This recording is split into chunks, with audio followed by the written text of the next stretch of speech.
Welcome. Congratulations on committing to reading the Bible within a year. Did you know that most people retain knowledge better when listening to an audio whilst reading along? This video allows us to do just that. The text will be on the screen, but I encourage you to read along with your personal Bible as well. This video may be accompanied by visual scenes. These scenes, of course, are not biblically accurate, but are included to keep you engaged. I've brought along a few friends to read for us throughout this journey.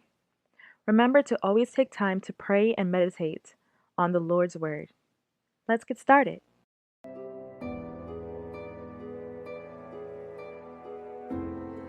Chapter 18. In those days there was no king in Israel, and in those days the tribe of the Danites sought them an inheritance to dwell in. For unto that day all their inheritance had not fallen unto them among the tribes of Israel. Note, at this point in time they did not conquer the land that God set apart for their inheritance. And the children of Dan sent of their family 5 men from their coasts, men of valor from Zorah and from Eshtaol, to spy out the land and to search it. And they said unto them, Go, search the land. Who when they came to Mount Ephraim, to the house of Micah, they lodged there. When they were near Micah's house, they recognized the voice of the young Levite. So they turned in there and asked him, Who brought you here? What are you doing in this place? Why are you here? He told them what Micah had done for him, and said, He has hired me, and I am his priest. And they said unto him, Ask counsel, we pray thee of God, that we may know whether our way which we go shall be prosperous. Note, they are asking if the pursuit to Laish will be prosperous, even though Laish is not the land that God told them to inherit. And the priest said unto them, Go in peace. Before the Lord is your way wherein ye go. Then the 5 men departed, and came to Laish, and saw the people that were therein, how they dwelt careless after the manner of the Zidonians, quiet and secure. And there was no magistrate in the land that might put them to shame in anything. And they were far from the Zidonians, and had no business with any man. And they came unto their brethren to Zorah and Eshtaol. And their brethren said unto them, What say ye? And they said, Arise, that we may go up against them. For we have seen the land, and behold, it is very good. And are ye still? Be not slothful to go and to enter to possess the land. When ye go, ye shall come unto a people secure and to a large land. For God hath given it into your hands, a place where there is no want of anything that is in the earth.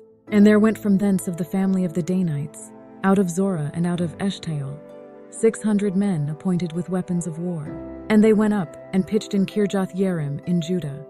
Wherefore they called that place Mahanadan unto this day. Behold, it is behind Kirjath-jearim. And they passed thence unto Mount Ephraim, and came unto the house of Micah.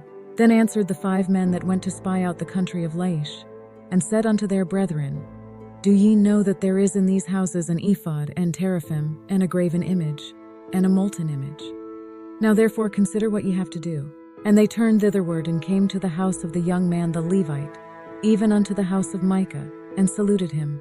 And the 600 men appointed with their weapons of war, which were of the children of Dan, stood by the entering of the gate. And the 5 men that went to spy out the land went up, and came in thither, and took the graven image, and the ephod, and the teraphim, and the molten image. And the priest stood in the entering of the gate with the 600 men that were appointed with weapons of war. And these went into Micah's house, and fetched the carved image, the ephod, and the teraphim, and the molten image. Then said the priest unto them, What do ye? They answered him, Be quiet, don't say a word, come with us, and be our father and priest. Isn't it better that you serve a tribe and clan in Israel as priest, rather than just one man's household? And the priest's heart was glad, and he took the ephod and the teraphim and the graven image, and went in the midst of the people. So they turned and departed, and put the little ones and the cattle and the carriage before them. And when they were a good way from the house of Micah, the men that were in the houses near to Micah's house were gathered together, and overtook the children of Dan. As they shouted after them, the Danites turned and said to Micah, What's the matter with you that you called out your men to fight? He replied, You took the gods I made and my priest and went away. What else do I have? How can you ask, What's the matter with you? And the children of Dan said unto him, Let not thy voice be heard among us, lest angry fellows run upon thee, and thou lose thy life, with the lives of thy household. And the children of Dan went their way. And when Micah saw that they were too strong for him, he turned and went back unto his house. And they took the things which Micah had made, and the priest which he had, and came unto Laish, unto a people that were at quiet and secure. And they smote them with the edge of the sword, and burnt the city with fire. Note, the Danites are doing whatever they want without seeking God for guidance on what they should do. And there was no deliverer, because it was far from Zidon, and they had no business with any man. And it was in the valley that lieth by Bethrehob. And they built a city, and dwelt therein. And they called the name of the city Dan, after the name of Dan their father, who was born unto Israel. Howbeit the name of the city was Laish at the first. And the children of Dan set up the graven image. And Jonathan, the son of Gershom, the son of Manasseh, he and his sons were priests to the tribe of Dan until the day of the captivity of the land. Note, none of this is in the will of God. They stole graven images from Micah, then turned around and did the same sin by setting up the graven images in their new land. And they set them up Micah's graven image, which he made all the time that the house of God was in Shiloh. Chapter 19. And it came to pass in those days, when there was no king in Israel, that there was a certain Levite sojourning on the side of Mount Ephraim, who took to him a concubine out of Bethlehem, Judah. But she was unfaithful to him. She left him and went back to her parents' home in Bethlehem, Judah, after she had been there 4 months.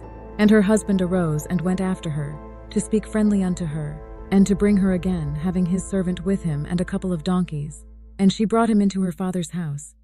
And when the father of the damsel saw him, he rejoiced to meet him. And his father-in-law, the damsel's father, retained him. And he abode with him 3 days. So they did eat and drink and lodged there. And it came to pass on the 4th day, when they arose early in the morning, that he rose up to depart. And the damsel's father said unto his son-in-law, Comfort thine heart with a morsel of bread, and afterward go your way. And they sat down, and did eat and drink both of them together.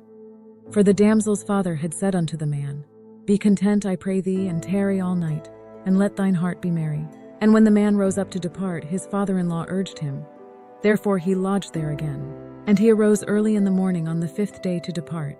And the damsel's father said, Comfort thine heart, I pray thee. And they tarried until afternoon. And they did eat both of them. Then when the man with his concubine and his servant got up to leave, his father-in-law, the woman's father, said, Now look, it's almost evening. Spend the night here, the day is nearly over. Stay and enjoy yourself. Early tomorrow morning you can get up and be on your way home. But the man would not tarry that night, but he rose up and departed, and came over against Jebus, which is Jerusalem. And there were with him 2 donkeys saddled, his concubine also was with him. When they were near Jebus, and the day was almost gone, the servant said to his master, Come, let's stop at this city of the Jebusites and spend the night. And his master said unto him, We will not turn aside hither into the city of a stranger, that is not of the children of Israel. We will pass over to Gibeah. Note, Gibeah belonged to Benjamin. And he said unto his servant, Come, and let us draw near to one of these places to lodge all night, in Gibeah, or in Ramah. And they passed on and went their way. And the sun went down upon them when they were by Gibeah, which belongeth to Benjamin. And they turned aside thither to go in and to lodge in Gibeah. And when he went in, he sat him down in a street of the city. For there was no man that took them into his house to lodging. And behold, there came an old man from his work out of the field at even, which was also of Mount Ephraim. And he sojourned in Gibeah. But the men of the place were Benjamites. And when he had lifted up his eyes, he saw a wayfaring man in the street of the city. And the old man said, Whither goest thou, and whence comest thou? And he said unto him, We are passing from Bethlehem, Judah, toward the side of Mount Ephraim. From thence am I, and I went to Bethlehem, Judah, but I am now going to the house of the Lord. And there is no man that receiveth me to house. Yet there is both straw and provender for our donkeys. And there is bread and wine also for me, and for thy handmaid, and for the young man which is with thy servants. There is no want of anything. You are welcome at my house, the old man said. Let me supply whatever you need. Only don't spend the night in the square. So he brought him into his house, and gave provender unto the asses. And they washed their feet, and did eat and drink. While they were enjoying themselves, some of the wicked men of the city surrounded the house. Pounding on the door, they shouted to the old man who owned the house, Bring out the man who came to your house, so we can have sex with him. And the man, the master of the house, went out unto them, and said unto them, Nay, my brethren, nay, I pray you, do not so wickedly. Seeing that this man is come into mine house, do not this folly. Behold, here is my daughter a maiden, and his concubine. Them I will bring out now, and humble ye them, and do with them what seemeth good unto you. But unto this man do not so vile a thing. But the men would not hearken to him. So the man took his concubine, and brought her forth unto them. And they knew her, and abused her all the night until the morning. And when the day began to spring, they let her go. Then came the woman in the dawning of the day, and fell down at the door of the man's house where her lord was, till it was light. And her lord rose up in the morning, and opened the doors of the house, and went out to go his way. And behold, the woman his concubine was fallen down at the door of the house, and her hands were upon the threshold. And he said unto her, Up, and let us be going. But none answered. Then the man took her up upon a donkey, and the man rose up and gat him unto his place. When he reached home, he took a knife and cut up his concubine, limb by limb, into 12 parts, and sent them into all the areas of Israel. Everyone who saw it was saying to one another, Such a thing has never been seen or done, not since the day the Israelites came up out of Egypt.